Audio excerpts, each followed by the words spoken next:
নমস্কার, আমি তরুণ ঘোষ। গতকাল যে আমি পোস্টটা ছেড়েছি সেখানে মিশ্র প্রতিক্রিয়া। পোস্টে অনেকে অনেক ভালো কথা লিখেছেন, অনেকে মন্দ কথা লিখেছেন, অনেকে কটূক্তি করেছেন। যারা লিখছেন, কটূক্তি করছেন এবং বাজে কথা বলছেন, তাদেরকে আমি বলি, আমি তো মাথার দিব্যি দিইনি আপনাদের দেখার জন্য। আপনারা দেখবেন, আবার গালিও দেবেন। পরবর্তীকালে যখন সব প্রমাণিত হয় আমি ঠিক বলেছি, তখন কিন্তু আপনারা স্বীকার করেন না। এই আপনাদের অবস্থা হয়েছে ওই গুপি গাইন বাঘা বাইনের মতো, নিজেরাই ঢোল বাজান, নিজেরাই গান শোনেন। এটি হচ্ছে আপনাদের ব্যাপার। তো যাই হোক, আমি যেখানে লিখেছি আমি তার ঘটনা পরম্পরা আমি পরপর আমি বিশ্লেষণ করছি আপনাদের। এই খবরটা জেনারেট করেছে কিভাবে, অনেকের মনে অনেক অবিশ্বাস আছে, এবং এটা যেটা আমি লিখেছি এবং যেটা আজকে আমি বলছি সেটা কদিন বাদে ওই আপনাদের খলিলুর রহমান যেমন গিয়ে মিথ্যে কথা বলেছিল না, শেখ হাসিনার প্রসঙ্গ ওঠেনি। পরে প্রমাণিত, গতকালকে আমি এক কাগজ দিয়ে প্রমাণ করে দিয়েছি যে আমি যা বলেছিলাম ঠিক বলেছিলাম। এটাও কদিন বাদে প্রমাণিত হবে যে আমি যা বলেছিলাম ঠিক বলেছিলাম। আমি অনেক আগে বলি তো, তাই আপনাদের স্মৃতি থেকে মুছে যায়। কিন্তু এবার আমি বারবার মনে করিয়ে দেবো আমি এটা বলেছিলাম, আমি এটা বলেছিলাম, বারবার মনে করিয়ে দেবো। তো গতকালকে বিকেলে বেলা আমি খবর পাই যে শেখ হাসিনার সঙ্গে রাহুল গান্ধী, প্রিয়াঙ্কা গান্ধী, আমাদের সলিসিটর জেনারেল আর এবং আমাদের নামটা ভুলে গেলাম, মনে পড়ে যাবে, এবং সুপ্রিম কোর্টের আইনজীবী কংগ্রেস সদস্য মনু সিংভি। তো মনু সিংভি এটা চারজনে দেখা করেছেন। এবার কতগুলো ঘটনা পরম্পরা মেলান, যোগসূত্র আপনি খুঁজে বার করার আপনারা চেষ্টা করুন। প্রথম আমি একটা ভিডিও করেছিলাম যে শেখ হাসিনাকে বেশি দিন রাখতে চায় না ভারত, কারণ তার বয়স হয়েছে। যদি ভারতে কোনো কিছু হয়ে যায় তাহলে পুরো ব্লেমটা এসে ভারতের উপরে পড়বে। ফলে যা করার ভারতবর্ষকে তাড়াতাড়ি করতে হবে। এটা কিন্তু আমি প্রথম দিকে বলেছিলাম। তার পরবর্তীকালে যেটা হলো যে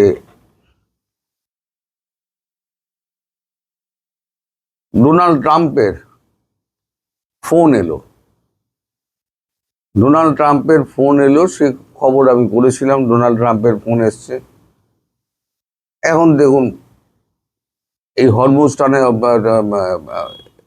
নিয়ে যে সমস্ত কথাবার্তা আছে, হরমুজটা নিয়ে সে সমস্ত কথাবার্তা নিশ্চয়ই হয়েছে, এবং ট্রাম্প স্বীকারও করেছেন যে আমি ভারতের প্রধানমন্ত্রীর হেল্প চেয়েছি, এবং ভারতের প্রধানমন্ত্রী বলেছেন আমি কেন যাব। এই 40 মিনিটের যে কথাবার্তা হয়েছে, আমি তখন বলেছিলাম নিশ্চয়ই আরো কথাবার্তা হয়েছে যেগুলো আমরা জানতে পারছি না। তার পর মুহূর্তে কয়েকদিন বাদে এই যে রাহুল গান্ধীকে ডেকে পাঠানো, বিরোধী দলনেতাকে ডেকে পাঠানো, তার সঙ্গে ট্রাম্পের ফোনের পর একটা দীর্ঘ আলোচনা, সে আলোচনাটা কি হতে পারে?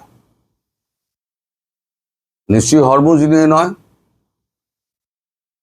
কারণ আমি প্রথম বলেছিলাম যে সর্বদলীয় বৈঠকের মাধ্যমে কিন্তু সিদ্ধান্ত হয়েছে শেখ হাসিনা এইখানে আমাদের দেশে হয়ে থাকবেন, অতিথি হয়ে থাকবেন। আমি প্রথম বলেছিলাম। পরবর্তীকালে তার সত্যতা প্রমাণিত হয়েছে, সবাই আপনারা জানেন। এখন যেহেতু একটা সর্বদলীয় সিদ্ধান্তের মাধ্যমে তাকে আনা হয়েছিল, এবং তাকে ফেরত পাঠানোর ব্যাপারটাও কিন্তু সর্বদলীয় সিদ্ধান্তের মাধ্যমেই হবে, সরকার কিন্তু একা করবে না।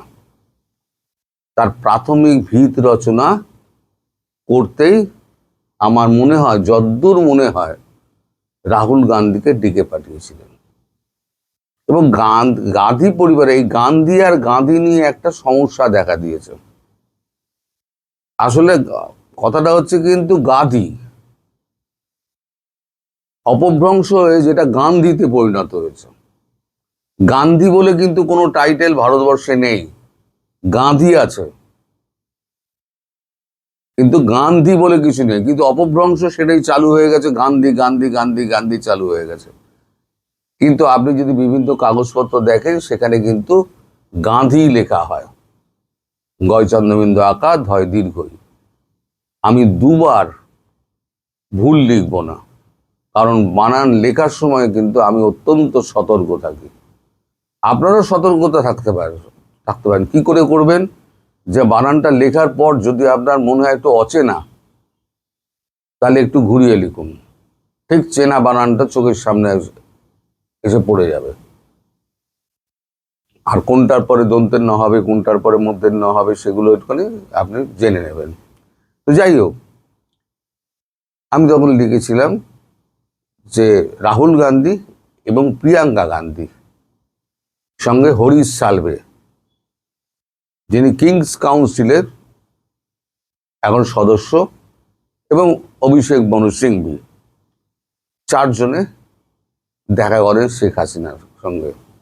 আসলে রাহুল গান্ধী এবং প্রিয়াঙ্কা গান্ধী তারা গিয়েছিলেন শেখ হাসিনার মনোভাব জানতে এবং তার শরীর সম্পর্কে। এমনিতেও যান, মাঝে মাঝেই যাওয়া আসা করেন, কারণ কংগ্রেসের সঙ্গে যে সম্পর্ক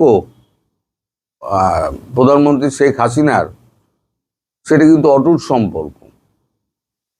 সেটা ইন্দিরা গান্ধীর সময় থেকে সেই সম্পর্কটি গড়ে ওঠে মুজিবুর রহমান থাকাকালীন। দীর্ঘদিন আমাদের এখানে শেখ হাসিনা আশ্রয়ে ছিলেন, 6 বছর না 8 বছর এখানে আশ্রয়ে ছিলেন। সেই সময়তে তখন থেকে কিন্তু সোনিয়া গান্ধীর ইন্দিরা গান্ধীর খুব কাছের মানুষ। তো যাই হোক, সে নিয়ে আমি অনেক কথা বলেছি। তারা তার মনোভাব জানতে গিয়েছিলেন, এবং সব থেকে খটকার বিষয়, এখানে কেন্দ্রের তরফে হরিশ সালভে, যিনি আমাদের এতে ইন্টারন্যাশনাল কোর্ট অফ জাস্টিসে, যিনি একজন পাকিস্তানে বন্দী আমাদের ভারতীয়, তার ফাঁসির আদেশ নিয়ে লড়াই করে যাচ্ছেন, এবং ফাঁসির আদেশ কিন্তু আটকে রেখে দিয়েছেন। কুলভূষণ যাদব বলে একজন ব্যক্তি, তাকে পাকিস্তান ইরানের মাটি থেকে তুলে নিয়ে গিয়ে অপহরণ করে তাকে ওইরকম চার্জে তাকে ঢুকিয়ে রেখে দিয়েছে ফাঁসির আদেশ দিয়ে। কিন্তু আজ পর্যন্ত ফাঁসি দিতে পারেনি, কারণ ভারত ধমকেই রেখে দিয়েছে। ইন্টারন্যাশনাল কোর্ট অফ জাস্টিসে এখন মামলা চলছে, সেই মামলাকে উপেক্ষা করে যদি ফাঁসি দাও, তাহলে পাকিস্তানের কোনো অস্তিত্ব থাকবে না। তো এখন এই যে দুইজন আইনজীবী গেছিলেন, দুইজন আইনজীবী তারা অনেক দস্তাবেজ নিয়ে গিয়েছিলেন, এটুকু খবর আমি পেয়েছি, অভিষেক মনু সিংভি এবং হরিশ সালভে। আপনাদের মনে থাকতে পারে, ইন্টারন্যাশনাল কোর্ট অফ জাস্টিসে শেখ হাসিনা একটি মামলা করেছিলেন। সেই মামলাটির শুনানির দিন সম্ভবত এগিয়ে আসছে। সেই মামলাটির সঙ্গে এই দুজন আইনজীবীর, একজন কংগ্রেসের অভিষেক মনু সিংভি এবং একজন ভারতবর্ষের প্রাক্তন অ্যাটর্নি জেনারেল এবং সুপ্রিম কোর্টের আইনজীবী এবং ওই কিংস কাউন্সিলের সদস্য হরিশ সালভে, তারা হয়তো ইন্টারন্যাশনাল কোর্ট অফ জাস্টিসে শেখ হাসিনার হয়ে লড়াই করতে পারেন, এবং একটা তার বিরুদ্ধে যে অভিযোগগুলো আছে সেই অভিযোগগুলোকে অকাট্য প্রমাণ দিয়ে খারিজ করে দেবেন। আর ইন্টারন্যাশনাল কোর্ট অফ জাস্টিসের অর্ডারের যদি বাইরে যদি বাংলাদেশ যায়, বাংলাদেশ সরকার, তাহলে অস্তিত্ব থাকবে না। সারা পৃথিবী মানে ইন্টারন্যাশনাল কোর্ট অফ জাস্টিসের রায়। সেখানে বাংলাদেশ যদি না মানে ইন্টারন্যাশনাল কোর্ট অফ জাস্টিসের রায় যে এই সরকার অবৈধ, বৈধ প্রধানমন্ত্রী তিনি এখন গিয়ে ক্ষমতা নেবেন, যদি এই রায় বেরোয়, তাহলে ভারতবর্ষ তার 7 দিনের মধ্যে দেখবেন শেখ হাসিনাকে নিয়ে গিয়ে ওখানে বসিয়ে দেবে। এটা আমার নিজস্ব বিশ্লেষণ। I may be wrong, may be right. নইলে পরে এই আইনজীবীরা যাবেন কেন? তার সঙ্গে ইন্টারন্যাশনাল কোর্ট অফ জাস্টিসের ডেটটা এগিয়ে আসছে, শুনানির ডেটটা এগিয়ে আসছে, দুটোকে আপনি এক করুন। রাহুল গান্ধী, প্রিয়াঙ্কা গান্ধী, কংগ্রেসের বিরোধী দলনেতারা তারা গেছেন কেন? এক করুন মনোভাবটা জানতে, এবং ভারতবর্ষের হয়ে এরা রিপ্রেজেন্ট করবে ইন্টারন্যাশনাল কোর্ট অফ জাস্টিসে। সত্যি কি হয়েছে না হয়েছে সেটা জানতে আমাদের সময় লাগবে। আমি কখনোই দাবি করব না যে আমি পুরোটা জানি। কাল বহু রাত অবধি আমি জেগেছিলাম যে কিছু খবর যদি পাই, কিন্তু কোনো পক্ষ থেকে কোনো রকম খবর আমার কাছে আজ অবধি এসে এখনো পর্যন্ত এসে পৌঁছায়নি। এখন দুপুর 3:30 আমি যখন রেকর্ডটা করছি। ফলে আমাদের এখন এইটুকু জেনেই সন্তুষ্ট থাকতে হবে, ভবিষ্যতে যদি এই সম্পর্কে কোনো খবর পাই তাহলে পরে নিশ্চয়ই আপনাদের জানাবো। কিন্তু এটা জানবেন যে এই যে 4 জন দেখা করেছে, 4-5 জন দেখা করেছেন, এবং আপনারা জানেন ইন্টারন্যাশনাল কোর্ট অফ জাস্টিসে শেখ হাসিনা যে মামলাটি করেছিলেন, সেই মামলাটির তারিখ কিন্তু এগিয়ে আসছে। সেই মামলার সঙ্গে এই আইনজীবীদের এবং রাহুল, প্রিয়াঙ্কার ওনার সঙ্গে দেখা করার একটা যোগসূত্র আছে।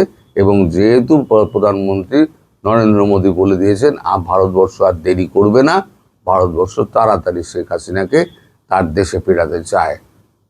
আর যেহেতু আমাদের তারেক রহমান ইউনূসের ছাড়া জুতোয় পা গলিয়ে এখন চলছেন, পাকিস্তানের সঙ্গে ভালো রকম দহরম বহরম করছেন, এবং খলিলুর রহমান তিনি তুর্কিকে 3 বার ঘুরে এলেন, ফলে আর ভরসার জায়গা নেই।